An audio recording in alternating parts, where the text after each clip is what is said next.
Hello, Star Wars Galaxy of Hero players, and Ordo. Today I'm going to cover quite a few different news pieces that's been brought up. Some of it I don't have fully up, but some of it I do. So first off, CG Carey, CG Chrome shared it, but CG Carey hopped on to the Escape podcast. So definitely check it out. I'm currently still listening to it, but I wanted, while I had a child taking a nap, I wanted to get a recording out really quick before they woke up and started roaming their house and making too much noise. But yeah, the Escape podcast, just definitely check it out. I'm enjoying it right now. Of course, I had, if I was able to talk to Carrie, I'd have so many my different version of different questions and thoughts and ideas on how to, write certain characters in, like Hondo, etc. So it sounds like Hondo might be in the game probably in the next. She didn't say when, but he is on the chopping. I guess you could say chopping block, but I guess he's on the factory line, ready to be produced, created, etc. So yeah, definitely check that out for that. So there's a lot of different things.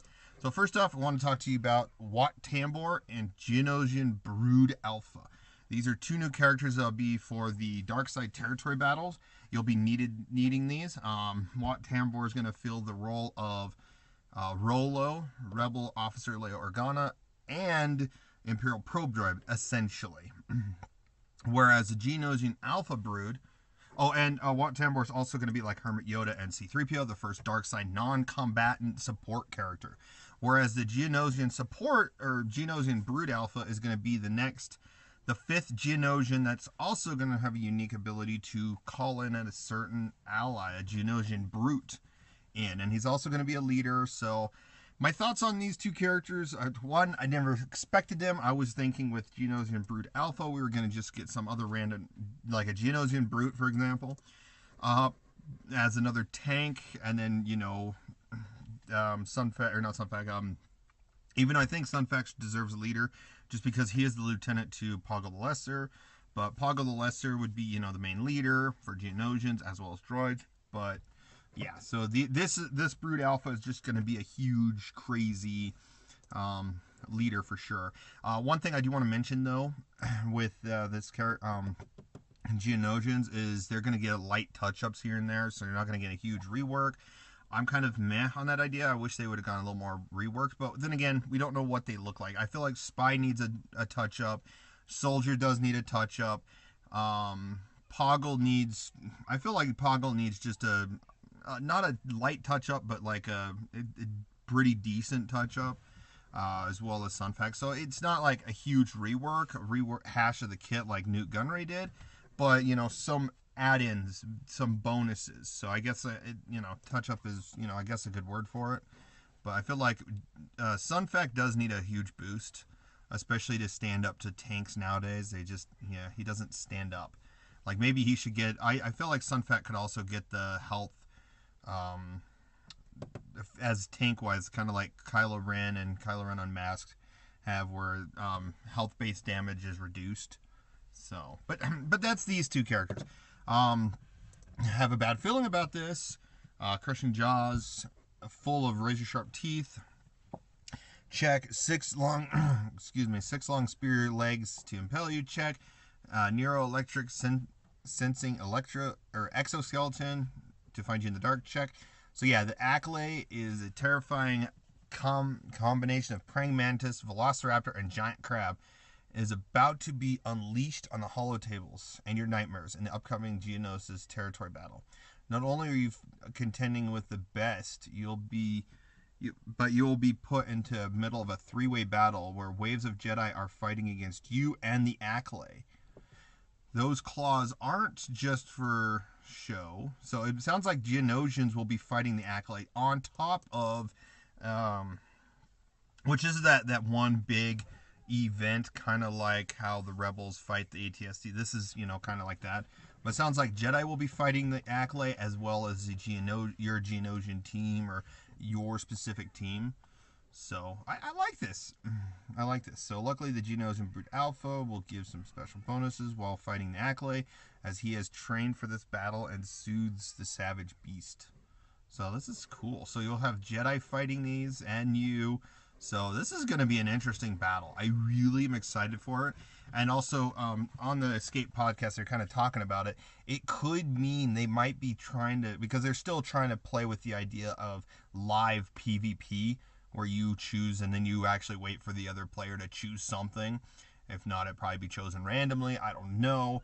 But, this is, kind of a cool little aspect of the adding this little aspect into the game changes the battle. So it's definitely going to be different than the original 2 territory battles. They're amping this up even more, so it makes me wonder if we ever get to, like, for example, the Battle of Crate, because these have been all middle movie battles. If we get Battle of Crate, excuse me, will we see some new unique sort of battles and stuff, and aspects to that one? Because I assume they're going to do Battle of Crate because it was a big battle, unless they take from The Last Jedi and there's a big ground battle on top of the big space battle. Who knows? Next is so yeah, these are so yeah, we're getting the Acklay. So this is this thing. But a couple of things I was thinking, which I'm assume this is going to be the one you fight on the light side territory battle, where Padme has to be required to fight this, kind of like CLS is required to fight, and stuff like that. So, Padme will probably be required to fight this along with Jedi Knight Anakin and General Kenobi, even though I feel like they should go more themed and do Episode 2 Obi-Wan and Anakin. But I'm not CG, so that's kind of a disappointment there. But this is kind of cool. And this is a kind of a cool aspect that we're getting those. And I've done a video before, but I feel like the Nixu is most likely going to be the Wampa of the game, the character Wampa, being that automatic unlock through the store. So we'll probably see Wampa shards or Nixu shards popping up. That's my prediction. We'll see what happens, because the Reek is just a bit too big. It's like maybe two and a half people big. And then the Acklay, you compare it to Obi-Wan. Oh wait, no, there it is. Yeah, Obi-Wan and Acklay, huge difference. So he's definitely not going to be. It's just going to be an enemy boss. I feel like all these will be enemy bosses at one point or another, which is phenomenally fine. But I feel like the Nixu will be the only creature we'll actually get, just because of size comparison. Because here is the Nixu to this, and you can essentially say Nixu. Hey, you can have the game changers like Urza Tron and Cubs Fan Han and Arnold and Mobile Gamer. They can all do a Wampa versus Nixu battle. I think that'd be kind of cool. Yeah, but I'm gonna call it that. If Nixu comes to the game, they're gonna probably do a 1v1 with that Wampa versus Nixu. But yes, that is that. And then the last one of the last things that was mentioned is time to negotiate. We are getting Obi-Wan Kenobi's, General Kenobi's Star Destroyer, and I'm like, or Venator class Star Destroyer, called the Negotiator. While the ship shares similarities to Mace Windu's Endurance, the Negotiator will bring a different play style. So basically, Mace Windu is defensive based, which you'd think he'd be more offensive based, and Negotiator is going to be more offensive based. Excuse me. So he's going to be the opposite. But then again, we kind of do see certain ships and characters, be different. So, so General Kenobi brings along a few friends as well. 2 Arquidance light cruiser flanks.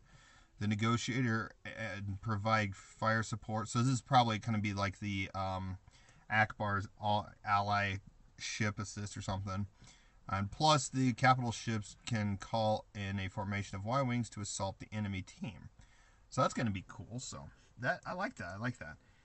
So it makes me wonder how they're going to pull this off. But hey, awesome nonetheless.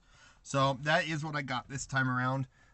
Thank you for watching. I'm excited for Darkside. I'm excited for the rest of the month of June. There's going to be some insane stuff coming this month for Star Wars Galaxy of Heroes, as well as even Star Wars Battlefront 2 has some exciting news, bringing in the Droideka, as well as the original Battlefront 2 tank. I'm just going to announce this in this video. TB Tank Battlefront 2. I don't think it was a TB tank, but what is it called? T4B heavy, no.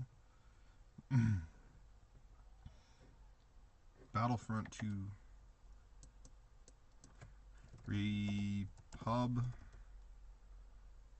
Public Tank Battlefront 2. The TX-130, it's the TX-130 Saber tank.